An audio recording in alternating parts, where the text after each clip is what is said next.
What if I told you Jesus came to abolish religion? What if I told you voting Republican really wasn't his mission? What if I told you Republican doesn't automatically mean Christian, and just because you call some people blind doesn't automatically give you vision? I mean, if religion is so great, why has it started so many wars? Why does it build huge churches but fails to feed the poor? Tell single moms God doesn't love them if they've ever had a divorce, but in the Old Testament, God actually calls religious people whores. Religion might preach grace, but another thing they practice, tend to ridicule God's people. They did it to John the Baptist. They can't fix their problems, and so they just mask it, not realizing religion's like spraying perfume on a casket.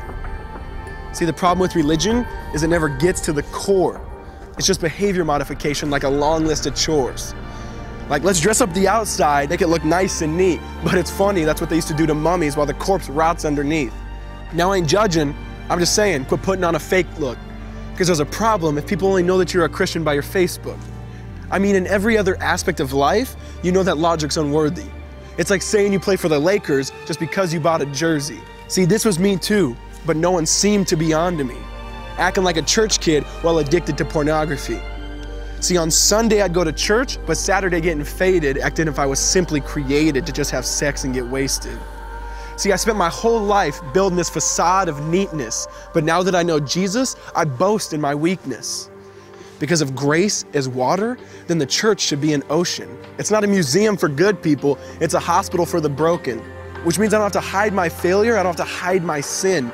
Because it doesn't depend on me, it depends on Him.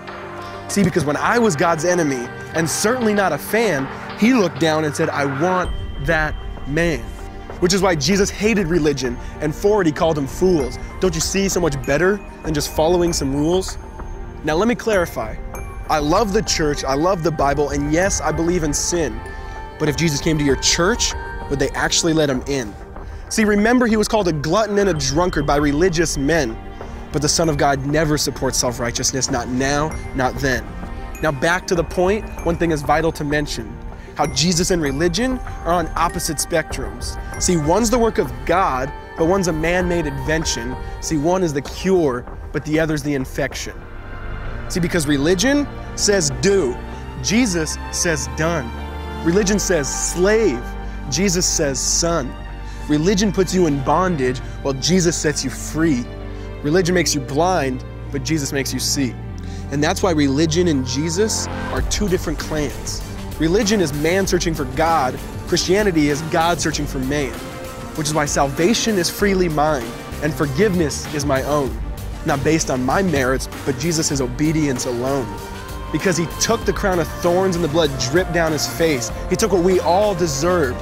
I guess that's why you call it grace. And while being murdered, He yelled, Father, forgive them. They know not what they do. Because when He was dangling on that cross, He was thinking of you. And He absorbed all your sin and He buried it in the tomb, which is why I'm kneeling at the cross saying, come on, there's room. So for religion, no, I hate it. In fact, I literally resent it. Because when Jesus said, it is finished, I believe He meant it.